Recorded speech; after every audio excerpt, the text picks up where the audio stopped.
మన డెమోక్రటిక్ సిస్టంలో మనం ఒక రెస్పాన్సిబుల్ సిటిజన్గా, ఒక రెస్పాన్సిబుల్ ఓటర్గా భారతదేశంలో ఏ పార్టీనైనా ప్రశ్నించవచ్చు, వాళ్ళని విమర్శలు చేయొచ్చు, వాళ్ళు ఏం చేస్తున్నారనేది అడగొచ్చు. ఈ ప్రాసెస్లో భాగంగా రాహుల్ రామకృష్ణ అనేటువంటి యాక్టర్ పవన్ కళ్యాణ్ గారి శాఖల గురించి ప్రశ్నిస్తూ, మీ శాఖల్లో పారదర్శకత ఉందా, మీరు ఏం చేస్తున్నారు, మీరు చేస్తున్నటువంటి శాఖల ద్వారా అవుట్పుట్స్ ఏంటి, అసలు ఏం సాధించారనే ధోరణిలో ఆయన అడిగాడు. దాంట్లో తప్పేం లేదు, ఎందుకంటే ఖచ్చితంగా ప్రతి ఒక్కరూ తెలుసుకోవాలి.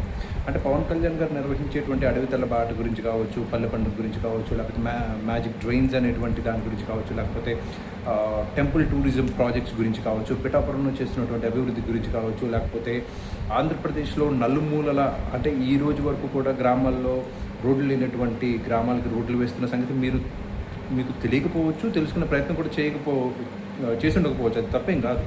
అయితే ఇక్కడ మేము చెప్పేది ఏంటి అంటే, మీరు పవన్ కళ్యాణ్ గారిని ఎట్లయితే ఆంధ్రప్రదేశ్ డెప్యూటీ సీఎంని మీరు ఎట్లయితే అడిగారో, మీరు ప్రజెంట్ ఉంటున్నటువంటి, మీరు పుట్టి పెరిగినటువంటి తెలంగాణకి సంబంధించినటువంటి ప్రస్తుత గవర్నమెంట్ కాంగ్రెస్ని, అలానే ప్రీవియస్ గవర్నమెంట్ ఏదైతే ఉందో అంటే టీఆర్ఎస్ గవర్నమెంట్ ఏదైతే ఉందో దాన్ని కూడా మీరు అడగాల్సిన టైం వచ్చింది. ఎందుకంటే ఇంత డెవలప్డ్ స్టేట్లో అంటే తెలంగాణ అనేది రిచెస్ట్ స్టేట్స్ చెప్పాలి అంటే ఇండియాలో రిచెస్ట్ స్టేట్స్లో ఈ రోజుకి వర్షం పడితే హైదరాబాద్లో అరగంట వర్షం పడితే ఎందుకు 4-5 గంటల పాటు నీళ్ళు నిలిచిపోతున్నాయి, ఎందుకు కార్లు విండ్షీల్డ్స్ వరకు ఎందుకు మునిగిపోతున్నాయి, ఎందుకు ట్రాఫిక్కి అంతరాయం జరుగుతుంది, ఎక్కడ జరిగింది, అసలు ఈ కచరా పాలన ఎక్కడ జరిగింది, ఇంత దరిద్రపు గొట్టు డ్రైనేజీ సిస్టమ్ మనకి ఎందుకుంది అనేటువంటిది కూడా మీరు ప్రశ్నించాలి. అక్కడ ఉన్నటువంటి మున్సిపాలిటీ అధికారులను ప్రశ్నించాలి, ఆ మున్సిపల్ శాఖ మంత్రిని ప్రశ్నించాలి, ఆ